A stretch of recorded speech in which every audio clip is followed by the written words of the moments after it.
ആയില്യം നാളുകാർക്ക് ആഴ്ചയുടെ ആദ്യ പകുതിയിൽ കാര്യതടസ്സങ്ങൾക്കാണ് സാധ്യത കാണുന്നത്. യാത്രകളിൽ തടസ്സങ്ങൾ ഉണ്ടാകാനിടയുണ്ട്. എന്നാൽ വ്യാഴാഴ്ചയ്ക്ക് ശേഷം കാര്യങ്ങൾ മെച്ചപ്പെടാനും സാധ്യത കാണുന്നു.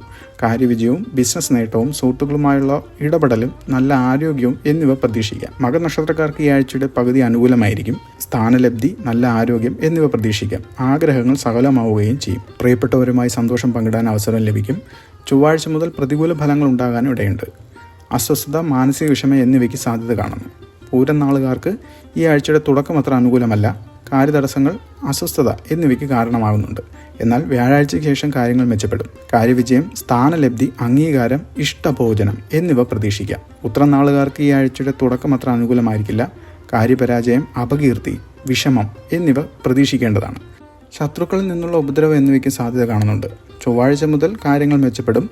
കാര്യവിജയം, സ്ഥാനലബ്ധി, അംഗീകാരം, നിയമപരമായ കാര്യങ്ങളിൽ വിജയം എന്നിവ പ്രതീക്ഷിക്കാം. അത്തം നാളുകാർക്ക് ആഴ്ചയുടെ തുടക്കം അനുകൂലമല്ല.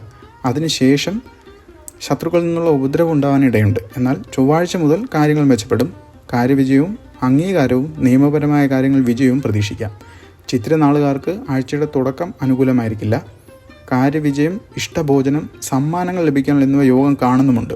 ആഡംബര വസ്തുക്കൾ സ്വന്തമാക്കാനും യാത്രകൾ പോകാനും സാധ്യത കാണുന്നു. ചൊവ്വാഴ്ച മുതൽ പ്രതികൂലമായ ഫലങ്ങൾക്കും സാധ്യത കാണുന്നുണ്ട്.